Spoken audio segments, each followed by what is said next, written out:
بسم اللہ الرحمن الرحیم الحمد للہ رب العالمین والعاقبۃ للمتقین والصلاة والسلام علی سید الانبیاء والمرسلین سیدنا و مولانا محمد وعلی آلہ واصحابہ اجمعین اما بعد فعن عائشہ رضی اللہ تعالی عنہا قالت فقدت رسول اللہ صلی اللہ علیہ وسلم لیلة فخرجت فإذا هو بالبقيع فقال النبي صلی اللہ علیہ وسلم هل تخافين أن يحيف الله عليك ورسوله قال ظننت إنك أتيت بعض نسائك فقال النبي صلی اللہ علیہ وسلم ينزل الله تبارك وتعالى ليلة النصف من شعبان إلى سماء الدنيا فيغفر لأكثر من عدد شعر بني غنم كلب. وعن علي رضي الله تعالى عنه قال قال النبي صلى الله عليه وسلم إذا كان ليلة النصف من شعبان فقوموا ليلها وصوموا نهارها أو كما قال عليه الصلاة والسلام. میرے محترم بزرگوں اور عزیز ساتھیوں، آج شعبان المعظم کی 14 تاریخ ہے. آنے والی شب نصف شعبان کی شب کہلاتی ہے، جس کو عرف عام کے اندر شب برات کہا جاتا ہے. یہ رات عام طور پر ہمارے یہاں اس رات کا اہتمام ہوتا ہے اور اس سلسلے میں افراط و تفریط کا لوگ شکار ہیں. نبی اکرم صلی اللہ علیہ وسلم سے اس رات کے سلسلے میں 10 صحابہ اکرام رضی اللہ تعالی عنہم سے روایت منقول ہے جو اس رات کی فضیلت بیان کرتی ہے، جن میں حضرت عائشہ رضی اللہ تعالی عنہ، حضرت ابو ثعلبہ رضی اللہ تعالی عنہ، حضرت معاذ بن جبل رضی اللہ تعالی عنہ، حضرت علی رضی اللہ تعالی عنہ وغیرہ 10 صحابہ اکرام رضی اللہ تعالی عنہم سے اس رات کی فضیلت منقول ہے. لہذا علماء امت کا ہمیشہ سے اس بات کے اوپر اتفاق رہا ہے کہ اس رات کی سال کی دوسری راتوں پر فضیلت ہے. لہذا اس رات کے اندر عام راتوں کے مقابلے میں اہتمام عبادت کا زیادہ ہونا چاہیے. حتیٰ کہ قرآن پاک کی آیت انا انزلناہ فی لیلۃ مبارکہ کے سلسلے میں حضرت اکرمہ رحمۃ اللہ علیہ کی ایک تفسیر عبداللہ ابن عباس رضی اللہ تعالی عنہما سے مروی ہے کہ یہاں لیلۃ مبارکۃ سے مراد شب برات یعنی نصف شعبان کی رات ہے. اگرچہ آیت کی تفسیر کے سلسلے میں راجح قول اور عام علماء کا قول یہی ہے کہ انا انزلناہ فی لیلۃ مبارکہ سے مراد لیلۃ القدر کی رات ہے، کیونکہ اللہ تبارک و تعالیٰ نے اس آیت کے اندر فرمایا کہ ہم نے قرآن کو ایک مبارک رات میں اتارا، اور دوسری جگہ بالکل واضح الفاظ میں ارشاد فرما دیا انا انزلناہ فی لیلۃ القدر، ہم نے قرآن پاک کو لیلۃ القدر کے اندر اتارا ہے. انا انزلناہ فی لیلۃ مبارکہ انا کنا منذرین فیہا یفرق کل امر حکیم، اس کے اندر ہر حکمت والے معاملے کا فیصلہ کیا جاتا ہے اس رات کے اندر. ایک روایت کے اندر نبی اکرم صلی اللہ علیہ وسلم نے ارشاد فرمایا ہے پورے سال کے اندر کس کا کتنا رزق ہوگا، کون پیدا ہوگا، کس کا انتقال ہوگا، کون حج کرے گا، اس سلسلے کا مجموعی طور پر اور ایک اجمالی خاکہ فرشتوں کے حوالے اس رات میں کر دیا جاتا ہے، یعنی 15ویں شعبان کی رات. لہذا فیہا یفرق کل امر حکیم، اس آیت کی تفسیر اگر اس روایت سے ملا لی جائے تو پھر معنی یہ بنتا ہے کہ اس سے مراد 15ویں شعبان کی رات ہے۔ لہذا اگرچہ راجع تفسیر یہی ہے کہ اس سے شب قدر کی رات مراد ہے، لیکن ایک قول علماء کا یہ بھی ہے کہ اس سے شعبان کی 15ویں رات مراد ہے۔ اور جو روایت میں نے تلاوت کی حضرت عائشہ رضی اللہ تعالی عنہ کی، اس کے اندر بھی نبی اکرم صلی اللہ علیہ وسلم نے اس رات کی فضیلت بیان فرمائی ہے۔ اس کے علاوہ حضرت معاذ بن جبل رضی اللہ تعالی عنہ کی روایت کے اندر ہے کہ نبی اکرم صلی اللہ علیہ وسلم نے ارشاد فرمایا کہ اللہ تبارک و تعالی دنیا کی طرف متوجہ ہوتے ہیں، آپ کی رحمت دنیا کی طرف نازل ہوتی ہے، اور اللہ تبارک و تعالی اس رات میں ہر ایک کی مغفرت فرما دیتے ہیں۔ ایک روایت کے اندر 2 لوگوں کا استثناء ہے کہ خودکشی کرنے والے کی مغفرت نہیں ہوتی اور بدکار عورت کی مغفرت نہیں ہوتی۔ ایک روایت کے اندر اس کے ساتھ اور دوسرے ناموں کا اضافہ ہے کہ اللہ تبارک و تعالیٰ اس رات میں کینہ پرور کی مغفرت نہیں فرماتے، شراب کا عادی جو ہوتا ہے اس کی مغفرت نہیں فرماتے، قطع رحمی کا جو مجرم ہوتا ہے اس کی مغفرت نہیں فرماتے، والدین کی نافرمانی کرنے والا ہوتا ہے اس کی مغفرت نہیں فرماتے، اور اپنے ازار اور پائجاموں کو ٹخنے کے نیچے جو پہننے والا ہوتا ہے اللہ تبارک و تعالیٰ ایسے شخص کی اس برکت والی رات کے اندر بھی مغفرت نہیں فرماتے۔ لہذا آج کی رات کا اہتمام عبادت کے اعتبار سے مسلم ہے، صحابہ اکرام رضی اللہ تعالی عنہم سے مروی ہے، اور اگرچہ یہ سب کی سب روایتیں اپنی سند کے اعتبار سے ضعیف ہیں، لیکن روایت سند کے اعتبار سے ضعیف ہونے کے باوجود اس کے اوپر عمل تمام علماء کے درمیان ہمیشہ سے رہا ہے۔ اصل میں یہ بات عرض کرنے کی وجہ یہ ہے کہ ہمارے معاشرے کے اندر، یعنی ہندوستانی معاشرے کے اندر شب برات کے سلسلے میں 2 نظریے پائے جاتے ہیں۔ ایک نظریہ وہ ہے جو شب برات کی یعنی 15ویں شعبان کی رات کی فضیلت کا سرے سے منکر ہے، اور ان کے نزدیک اس رات کی حیثیت وہی ہے جو عام راتوں کی۔ دوسری طرف وہ مکتبہ فکر ہے جو اس رات کی اہمیت کو اتنا بڑھاتا ہے کہ اس رات کو بحیثیت تہوار کے اور دین کے ایک عظیم رکن کے طور پر مناتا ہے، اور جو شخص اس میں ان کا شریک نہ ہو اس کو وہ دین کے اعتبار سے متساہل سمجھتے ہیں، اور سمجھتے ہیں کہ دین پر پورا عمل کرنے والے ہیں۔ علماء دیوبند کا مسلک معتدل ہے، اس چیز کو جو چیز نبی اکرم صلی اللہ علیہ وسلم سے ثابت ہے وہیں تک رکھنا، اس سے آگے نہ بڑھانا، یہ ہمارا مسلک اعتدال ہے۔ لہذا شب برات کے سلسلے میں جو روایات منقول ہیں، جو لوگ اس بات کے قائل ہیں کہ شب برات کوئی چیز نہیں ہے، لیلۃ النصف من شعبان اس کی کوئی حیثیت نہیں ہے، ان کے پاس ایک بات ہے کہ اس سلسلے میں منقول روایتیں تمام کے تمام ضعیف ہیں۔ حالانکہ محدثین کا اصول ہے کہ جب کوئی روایت اپنی سند کے اعتبار سے ضعیف ہو اور چند روایتیں ضعیف مل جائیں تو وہ چیز مضبوط ہو جاتی ہے، لیکن یہ چیز عقل میں نہیں آتی۔ ہم نے اصل میں سمجھا یہ کہ ضعیف کے معنی کمزور، ایک کمزور اکیلا کمزور، اگر 5 کمزور مل جائے تو کمزوری بڑھے گی، قوت نہیں بڑھے گی۔ ایک مضبوط آدمی کے مقابلے میں 5 کمزور کوئی حیثیت نہیں رکھتے۔ ضعیف کیا ہوتا ہے؟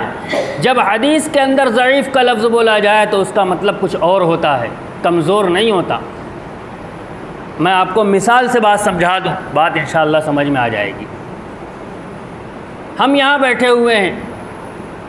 کوئی آدمی آتا ہے اور وہ ہمیں خبر دیتا ہے کہ فلاں جگہ یہ واقعہ ہو گیا۔ خبر دینے والا آدمی بہت معتبر نہیں ہے تو ہم کہتے پتہ نہیں سچ بول رہا ہے جھوٹ بول رہا ہے۔ دوسرا آدمی آیا، اس کی بھی حیثیت وہی ہے، بہت معتبر نہیں ہے، وہ بھی وہی بات کہہ رہا ہے۔ تیسرا آیا، وہ بھی بہت معتبر نہیں ہے لیکن وہ بھی وہی بات کہہ رہا ہے۔ تو یہ تینوں مل کے تینوں ضعیف ہیں، حدیث کی اصطلاح میں تینوں ضعیف ہیں، لیکن جو آدمی تینوں کا اعتبار نہیں کر رہا وہ کہے گا یہ تینوں آپس میں تو ملے نہیں ہیں، الگ الگ آ رہے ہیں، تینوں ایک بات کہہ رہے ہیں، ضرور کچھ ہوا ہے۔ اگر کچھ نہ ہوا ہوتا یہ تینوں ایک بات نہ کہتے۔ یہ ہے ضعیف روایت۔ 10 صحابہ اکرام رضی اللہ تعالیٰ عنہم سے ایک بات منقول ہے، الگ الگ سندوں سے منقول ہے، کچھ ہوا ہے تب یہ 10 آدمی کہہ رہے ہیں، نہ ہوا ہوتا تو کوئی نہ کہتا۔ ضعیف روایت جب مختلف سندوں سے آ جائے تو اس کو قوت حاصل ہو جاتی ہے، اور وہ چیز ضعیف روایت قبولیت کے درجے میں پہنچ جاتی ہے اور اس پر عمل کیا جاتا ہے، اس کو ثابت مانا جاتا ہے۔ چنانچہ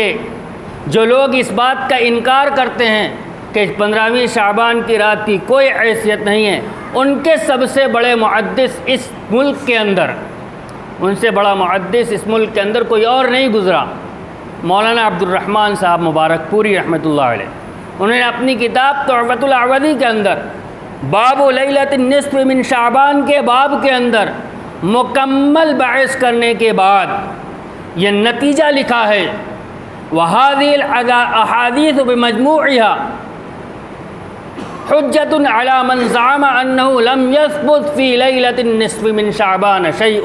انہوں نے اپنا فیصلہ لکھا ہے کہ یہ تمام روایتیں اگرچہ اپنی سند کے اعتبار سے ضعیف ہیں، لیکن ان کا مجموعہ ان لوگوں کے خلاف حجت ہے جو یہ کہتے ہیں کہ شعبان کی 15ویں رات کے سلسلے میں کوئی چیز ثابت نہیں ہے۔ لہذا جب یہ روایتیں آپس میں مل جائیں، ضعیف روایتیں، تو ایک چیز ثابت ہو جاتی ہے، اس بات کا انکار احادیث کے مجموعے کا انکار ہو جائے گا کہ آج کی رات کے سلسلے میں کوئی چیز ثابت نہیں۔ ثابت کیا ہے؟ جو ثابت ہے اسی پر عمل کیا جائے گا، اس کے علاوہ پر عمل نہیں کیا جائے گا۔ آج کی رات کے اندر عبادت کا اہتمام ثابت ہے، جو چیز متفق علیہ ثابت ہے وہ آج کی رات کے اندر عبادت کا اہتمام، اس کا کوئی طریقہ ثابت نہیں ہے۔ وہ کتابچے بٹتے ہیں، آج کی رات میں فلاں رکعت کے اندر فلاں آیت اور فلاں سورت پڑھ لی جائے اور اتنی مرتبہ پڑھ لی جائے تو یہ فائدہ ہوگا وہ فائدہ ہوگا، کوئی چیز ثابت نہیں ہے۔ اگر اس عقیدے کے ساتھ پڑھا جائے کہ یہ نبی اکرم صلی اللہ علیہ وسلم کا بتایا ہوا عمل ہے تو یہ بدعت ہے۔ عبادت کا اہتمام کیا جائے گا جیسی اللہ توفیق عطا فرمائے، نوافل کا اہتمام کیا جائے، دعاؤں کا اہتمام کیا جائے۔ ہاں یہ بات اس رات کے سلسلے میں اور ہر اس رات کے سلسلے میں جس کی فضیلت قرآن و سنت کے اندر وارد ہوئی ہے، وہ رات قبولیت کی رات ہوتی ہے، لہذا دعاؤں کا خاص اہتمام کیا جائے گا۔ لیکن ایک آدمی پوری رات دعا نہیں کر سکتا، جتنی دیر دعا میں دل لگے دعا کرے، دعا سے دل اکتا جائے، دوسری عبادتوں کے اندر مشغول ہو جائے، نوافل پڑھے، تلاوت کرے، عبادت کے اندر مشغول رہے۔ دوسرا عمل جو نبی اکرم صلی اللہ علیہ وسلم سے اس رات میں ثابت ہے وہ نبی اکرم صلی اللہ علیہ وسلم کا قبرستان جانا ہے۔ پوری زندگی میں ایک مرتبہ، جو روایت میں نے تلاوت کی، حضرت عائشہ رضی اللہ تعالی عنہا ارشاد فرماتی ہیں کہ ایک رات میں نے نبی اکرم صلی اللہ علیہ وسلم کو اپنے بستر پر نہیں پایا تو میں نکل گئی آپ کو تلاش کرنے کے لیے، تو آپ صلی اللہ علیہ وسلم جنت البقیع کے اندر تھے۔ آپ صلی اللہ علیہ وسلم نے مجھ سے ارشاد فرمایا کیا تمہیں ڈر ہو گیا تھا کہ اللہ اور اس کے رسول تمہارے ساتھ ظلم کریں گے؟ انہوں نے کہا نہیں، میں نے گمان کیا کہ آپ کسی دوسری عورت کے پاس چلے گئے ہوں گے۔ تو نبی اکرم صلی اللہ علیہ وسلم نے جو بات ارشاد فرمائی وہ 15ویں شعبان کی فضیلت سے متعلق تھی کہ اللہ تبارک و تعالیٰ آج کی رات میں بنو کلب کی بکریوں کے بالوں کے برابر لوگوں کی مغفرت فرماتے ہیں۔ حضرت نبی اکرم صلی اللہ علیہ وسلم جنت البقیع کے اندر ہیں، اور حضرت عائشہ رضی اللہ تعالی عنہا جب پہنچی ہیں تو آپ آج کی رات کی فضیلت بیان فرما رہے ہیں، لہذا پتہ چلا کہ آپ صلی اللہ علیہ وسلم کا قبرستان جانا ایسے ہی نہیں تھا، فضیلت کی وجہ سے تھا، لیکن پوری زندگی میں ایک مرتبہ۔ یہ عمل نبی اکرم صلی اللہ علیہ وسلم کی سنت نہیں ہے، اس لیے کہ سنت کی جو تعریف ہے وہ سنت کی تعریف یہ ہے کہ نبی اکرم صلی اللہ علیہ وسلم نے ایک عمل کو بار بار کیا ہو، کبھی عذر کی وجہ سے چھوڑا ہو، یا کسی عمل کی نبی اکرم صلی اللہ علیہ وسلم نے ترغیب دی ہو اور صحابہ اکرام رضی اللہ تعالیٰ عنہم نے اس پر عمل کیا ہو، یہ عمل سنت ہے۔ اور 15ویں شعبان کو قبرستان جانے کے سلسلے میں یہ دونوں چیزیں نہیں ہیں، لہذا یہ عمل سنت نہیں ہے، نبی اکرم صلی اللہ علیہ وسلم سے ایک مرتبہ زندگی میں ثابت ہے۔ لہذا قبرستان جانا اس وجہ سے کہ نبی اکرم صلی اللہ علیہ وسلم گئے تھے، سنت سمجھ کر نہیں، آپ کی اتباع میں جائز ہے، جایا جا سکتا ہے۔ لیکن حضرت مولانا مفتی تقی صاحب عثمانی دامت برکاتہم نے حضرت مفتی شفیع صاحب رحمۃ اللہ علیہ کے حوالے سے لکھا ہے کہ جو کام جتنا ہو اتنا ہی کیا جائے، لہذا نبی اکرم صلی اللہ علیہ وسلم سے زندگی میں ایک مرتبہ ثابت ہے، جو شخص زندگی میں ایک مرتبہ قبرستان چلا گیا 15ویں شعبان کو، اس نے نبی اکرم صلی اللہ علیہ وسلم کی اتباع کر لی۔ آج کی رات میں قبرستان جانا اور نہ جانا دونوں برابر ہے، لہذا جانے والا نہ جانے والے پر ملامت نہیں کر سکتا اور نہ جانے والا جانے والے پر ملامت نہیں کر سکتا۔ جس کا جی چاہے جائے، جس کا جی چاہے نہ جائے، جو جائے وہ اس وجہ سے جائے کہ میں نبی اکرم صلی اللہ علیہ وسلم کے اس عمل کی اتباع میں جا رہا ہوں کہ آپ صلی اللہ علیہ وسلم 15ویں شعبان کو گئے تھے، اور جو نہ جائے وہ اس وجہ سے نہ جائے کہ نبی اکرم صلی اللہ علیہ وسلم ایک مرتبہ گئے تھے، باقی سالوں میں نہیں گئے تھے، لہذا میں نہیں جا رہا ہوں۔ یہ ایک عمل ہے جو کرنے کا ہے، قبرستان جانا یا نہ جانا دونوں عمل ہے۔ نہ جانے والا اپنی نیت کے اوپر عمل کرے اور جانے والا اپنی نیت پر عمل کرے۔ ایک عمل ہے 15ویں شعبان کا روزہ رکھنا، یعنی 14ویں شعبان کے گزر جانے کے بعد، 14ویں رات کی شعبان کے گزر جانے کے بعد جو دن آئے گا رات گزارنے کے بعد، اس کا روزہ۔ اس سلسلے میں جو روایت میں نے نقل کی حضرت علی رضی اللہ تعالیٰ عنہ کی کہ 15ویں شعبان کی رات میں عبادت کرو اور دن کو روزہ رکھو، یہ روایت اپنی سند کے اعتبار سے انتہائی درجہ کی ضعیف ہے، حتیٰ کہ بعض علماء نے اس کے ایک راوی کے سلسلے میں یہ کہا ہے کہ یہ راوی جھوٹا تھا، لہذا روایت موضوع اور من گھڑت ہے۔ لیکن یہ روایت موضوع نہیں ہے، ضعیف ہے۔ اس کی دو وجہ ہیں۔ علامہ سیوطی رحمۃ اللہ علیہ نے یہ بات لکھی ہے کہ جو روایت علامہ منذری کی ترغیب اور ترہیب کے اندر موجود ہو، روایت موضوع نہیں ہے، اور یہ روایت علامہ منذری کی ترغیب اور ترہیب کے اندر موجود ہے۔ دوسری بات، یہ روایت ابن ماجہ شریف کی ہے، اور جن لوگوں نے ابن ماجہ کی موضوع روایتوں کو اکٹھا کیا ہے، انہوں نے اس روایت کو اس کے اندر نقل نہیں کیا ہے۔ ایک راوی کی وجہ سے یہ روایت انتہائی درجے کی ضعیف ہے، لہذا 15ویں شعبان کا روزہ نہ سنت ہے نہ مستحب ہے، سنت بھی نہیں ہے، مستحب بھی نہیں ہے، لیکن اس کی حیثیت دوسرے دنوں کے مقابلوں میں ایک درجہ اوپر ہے، کیونکہ عام دنوں کے بارے میں کوئی روایت منقول نہیں ہے، اور اس 15ویں شعبان کے روزے کے سلسلے میں ایک روایت منقول ہے، اگرچہ ضعیف درجے کی ہے، اور یہ محدثین کا اصول ہے کہ فضائل کے باب کے اندر ضعیف روایتوں پر عمل کیا جائے گا۔ اور علامہ ابن عبد البر مالکی رحمۃ اللہ علیہ نے ایک روایت نقل کی ہے کہ اگر کسی شخص کے پاس کسی عمل کی فضیلت پہنچے اور وہ اس فضیلت کو سامنے رکھ کر اس پر عمل کر لے، تو اللہ کی ذات سے امید ہے کہ اللہ تبارک و تعالیٰ اس کو فضیلت عطا فرما دیں گے۔ یہ الگ بات ہے کہ جو فضیلت اس تک پہنچی ہے وہ صحیح ہے یا نہیں، یہ دوسرے نمبر کی بات۔ لہذا 15ویں شعبان کا روزہ اس وجہ سے رکھ لینا کہ ایک روایت اگرچہ اعلیٰ درجے کی ضعیف روایت کے اندر روزے کا تذکرہ موجود ہے، روزہ رکھ لے کوئی حرج نہیں ہے، کوئی اگر روزہ نہ رکھے اس میں بھی کوئی حرج نہیں ہے، یہ روزہ سنت اور مستحب نہیں ہے۔ ہاں، اگر اس کا اہتمام اس درجے ہو جائے کہ لوگ اس روزے کو سنت سمجھنے لگے تو پھر اس روزے کے نہ رکھنے کو فوقیت دی جائے گی۔ ہر چیز کو اس کے درجے میں رکھا جائے گا، کسی چیز کو اس کو درجے سے بڑھایا نہیں جائے گا۔ یہ 3 عمل ہیں۔ پہلا عمل اس رات کی عبادت جو متفق علیہ ہے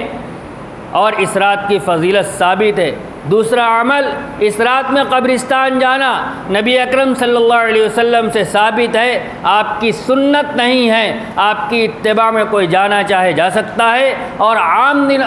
ہر سال کے اندر نبی اکرم صلی اللہ علیہ وسلم نہیں گئے، اس کو سامنے رکھ کر کوئی نہ جانا چاہے نہ جائے، کوئی حرج نہیں ہے۔ اور تیسرا عمل ہے اس اگلے دن کا روزہ رکھنا، اس کو اس اعتبار سے رکھنا کہ ایک روایت اس سلسلے میں موجود ہے، لہذا ہم روزہ رکھیں گے۔ چونکہ یہ روایت انتہائی درجے کی ضعیف ہے، لہذا یہ عمل یعنی 15ویں شعبان کا روزہ رکھنا نہ سنت ہے نہ مستحب ہے، بلکہ ایک فضیلت کی چیز ہے، لہذا پسندیدہ روزوں کے اندر اس کو شمار کیا گیا ہے۔ فتاوی عالمگیری کے اندر ان روزوں کو شمار کیا گیا ہے جن کو پسند کیا گیا ہے، ان میں شعبان کا روزہ موجود ہے، لہذا اس دن روزہ رکھنے کی اجازت ہے۔ اس کے علاوہ جتنے عمل ہو رہے ہیں